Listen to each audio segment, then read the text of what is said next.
श्री शिवाय नमस्तुभ्यम। हम सबको पता है कि 15 फरवरी को महाशिवरात्रि का बहुत ही पावन सा दिन है और मेरी तरफ से यानी कि द नेचुरल प्लैनेट फैमिली की तरफ से आप सभी को शिवरात्रि की बहुत बहुत शुभकामनाएं। बहुत सारे कमेंट आ रहे थे कि भैया 7 कांटे वाला जो उपाय है पूज्य गुरु जी ने अपनी कथा में हर वर्ष महाशिवरात्रि पे बताया है करने को, उसी की बात हम लोग करेंगे इस पूरी वीडियो में। बहुत ही ध्यान से वीडियो को देखिएगा, सुनिएगा और समझने की भी पूरी कोशिश करिएगा, ठीक है ना।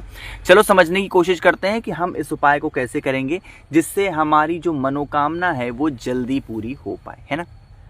देखो स्क्रीन पर आप लोग को दिखाई दे रहा है क्या, बेल का पेड़। आपको पता है महादेव को बेल पेड़ से संबंधित जितनी भी चीजें होती हैं वो अत्यंत प्रिय हों, इसीलिए महाशिवरात्रि पर कांटे वाला उपाय भी किया जाता है। तो बेल के पेड़ में क्या लगे होते हैं, अरे बताओ जल्दी से, कांटे लगे होते हैं। हमें क्या करना है, 7 कांटे बेल के तोड़ लेने हैं।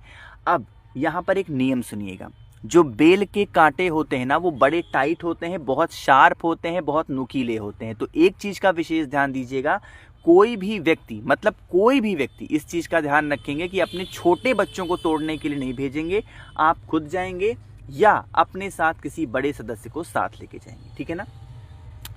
बेल के 7 कांटे लीजिएगा, 7 कांटों को लेकर के पहुंच जाना भोले बाबा के शिवलिंग के पास और साथ ही साथ एक धतूरा भी ले लेना। अब तो महाशिवरात्रि आ गई है, धतूरा प्रचुर मात्रा में हर जगह आपको मिल जाएगा, ठीक है ना। तो क्या करना है, धतूरा लेना। नियम सुनेंगे इस उपाय का, जो आपके पास में धतूरा है ना, सबसे पहले भोले बाबा के शिवलिंग के पास पहुंच करके आपको 1 लोटा शुद्ध जल तांबे के लोटे से श्री शिवाय नमस्तुभ्यम का जप करके समर्पित करना। अच्छा देखो, मैं एक बात आपको बताऊं, ये उपाय आपने बहुत सारी जगहों पे सुना होगा, समझा भी होगा और आपको पता भी होगा, याद भी होगा, लेकिन सबसे बड़ी बात है पता है क्या इस उपाय की, कि इसमें हमें प्रार्थना करनी है, मतलब विनती करनी है, निवेदन करना है, ठीक। कैसे करोगे प्रार्थना, अब यहाँ पर सुनिएगा। स्क्रीन पर जो भोले बाबा है ना, पहले जल चढ़ा दिया, जल चढ़ाने के बाद में आपके पास में एक धतूरा होगा, है ना, जो मैंने बताया। उस धतूरे को सबसे पहला काम करना है, आपको भोले बाबा के शिवलिंग के ठीक ऊपर रखना है और यहाँ पे रोक देना है। कुछ लोग कहते हैं भैया हम लोग के यहाँ जो भोले बाबा का शिवलिंग है वो ऐसा है कि उनके ऊपर कोई भी चीज़ टिकती नहीं है, तो हम क्या करें। अगर टिक जा रही है तो बहुत अच्छी बात है, और अगर नहीं टिक रही है तो आप शिवलिंग पर कहीं पर भी उस धतूरे को रख सकते हो, ठीक है ना। मैं मान के चल रहा हूँ कि आपने धतूरे को कहाँ रखा, यहाँ पर। धतूरे के साथ आपके पास में होगा बेल के 7 कांटे। अरे कितने हैं बता दो जल्दी, 7 कांटे तो हैं। विनती कैसे करनी है, प्रार्थना कैसे करनी है, सुनिएगा मेरी बात ध्यान से।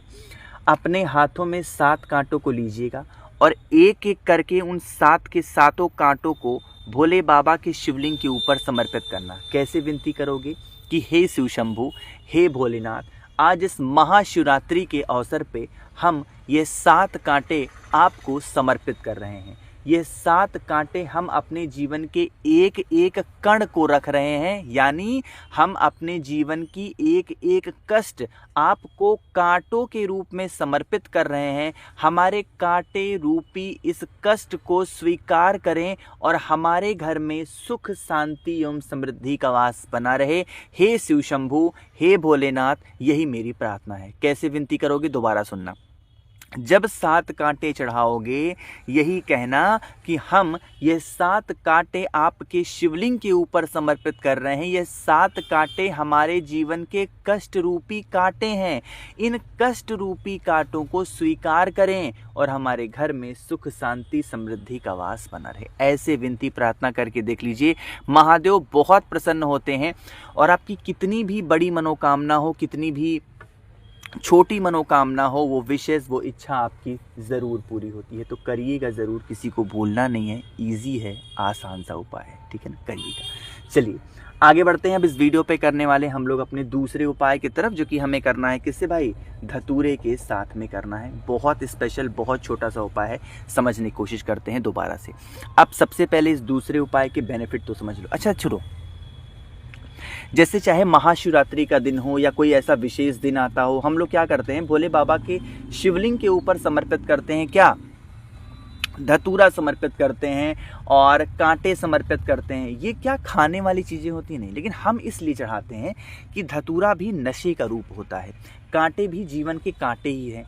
तो हम इसलिए चढ़ाते हैं ना धतूरा कि हमारे जीवन के जो नशे हैं, जो खराब नशे हैं, उनको आप स्वीकार करें, है ना। जो हमारे जीवन के कांटे हैं, उन कांटों को महादेव को दे करके हम क्या करते हैं, उनसे सुख शांति समृद्धि मांगते हैं। ऐसे प्रार्थना की जाती है, ठीक है ना। चलो अब समझने की कोशिश करते हैं हम लोग इस अपने दूसरे उपाय को। सबसे पहले समझ लो कि इस दूसरे उपाय को करने से हमको लाभ क्या मिलने वाला है। ऐसा अक्सर देखा गया है कि लोगों के घर में, परिवार में, अब देखो ये धतूरे का उपाय पहले ध्यान से समझना कि आखिर में हमें करने से मिलेगा क्या। बहुत सारे ऐसे लोग होते हैं जिनके घर में लोग बहुत ज़्यादा बीमार पड़ते हैं। उन्हीं बीमारियों को दूर करने के लिए, ख़त्म करने के लिए कह सकते हो कि हम धतूरे का ये उपाय कर रहे हैं ना।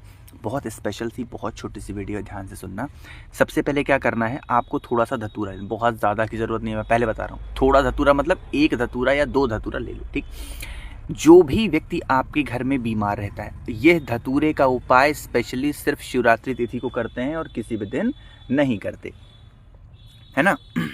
उस धतूरे को हाथ में लीजिएगा और जो भी व्यक्ति बीमार रहता है उसके ऊपर से भाई 7 बार घुमा दो। रिपीट कर रहा हूँ, कितनी बार घुमाओगे? 7 बार घुमाएंगे क्लॉकवाइज डायरेक्शन में, जिस दिशा में घड़ी घूमती है, ठीक है ना।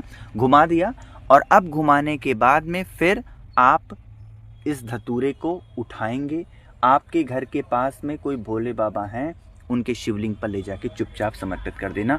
यकीन मान लीजिए, घुमाने के बाद में महादेव के शिवलिंग के ऊपर रख दिया। अब रखने के बाद में विनती करना कि हे कुंद के ईश्वर महादेव, हमारे घर में ऐसी बीमारियां हैं, परेशानियां हैं, आप हमारे घर से इन परेशानियों को, इन तकलीफ़ों को दूर करें। ऐसे विनती प्रार्थना करके देखना, कभी घर में बीमारियां नहीं आएंगी, ठीक है ना। चलिए अब आगे बढ़ते हैं। इस वीडियो पे हम लोग करने वाले अपने सबसे आखिरी उपाय की तरफ, जो कि हमें मात्र गुलाब की पंखुड़ियों से करना है। इस उपाय को समझने की कि एक्चुअली अगर इस उपाय को हम करते हैं तो हमको लाभ क्या क्या मिलने वाला है। देखकर मान लीजिए कि आपके घर में, आपके परिवार में कोई ऐसे हैं जिनको क्रोध आता है। कहने का मतलब क्या है, जिनको गुस्सा आता है, बहुत चिड़चिड़ करते हैं हर छोटी छोटी बातों को लेकर के, तो आप इन सभी उपाय को करेंगे। सबसे पहले गुलाब की 7 पंखुड़ियों को लीजिए। यह उपाय सिर्फ महाशिवरात्रि पे ही करते हैं, हमेशा नहीं करते, ठीक। क्या करना है, गुलाब की 7 पंखुड़ियों को लेना और गौ माता का घी भी चाहिए। इस चीज़ का भी ध्यान रखें। क्या करना है, गौ माता का आपको घी भी चाहिए और उसके बाद में आपको पहुंचना है भोले बाबा के शिवलिंग के पास। 2 जगहों पर घी का लेपन करना। कहाँ कहाँ पर? माता के हस्तकमल पर और माता अशोक सुंदरी के स्थान पे। जो गुलाब की पंखुड़ियां हैं, उन 7 पंखुड़ियों को माता के हस्तकमल पे रख देना। उस व्यक्ति का नाम और गोत्र बोल के, जो भी व्यक्ति क्रोध करता, गुस्सा करता, और जो आपके पास में 1 लोटा जल है, उस जल को फिर शिवलिंग के ऊपर ना चढ़ा करके यहाँ गोल गोल हाटकेश्वर महादेव के नाम से अगर आप समर्पित करते हो, चढ़ाते हो, तो इससे आपके घर के, परिवार के जो भी लोग गुस्सा करते हैं, क्रोध करते हैं ना, उनका गुस्सा धीरे धीरे धीरे धीरे धीरे धीरे करके शांत ज़रूर हो जाता है। तो हर व्यक्ति को, हर इंसान को इस उपाय को करना है, जिससे आपकी फैमिली में कोई दिक्कत ना आ पाए। कोशिश की अच्छा समझाने की। कोई चीज़ समझ में ना आई हो, नीचे कमेंट सेक्शन में पूछें। मेरे जितने भाई बहन आवाज़ आज मेरी पहली बार सुन रहे हैं, चैनल को ज़रूर सब्सक्राइब करेंगे और हाँ, वीडियो को लाइक सभी को करना है। श्री शिवाय नमस्तुभ्यम।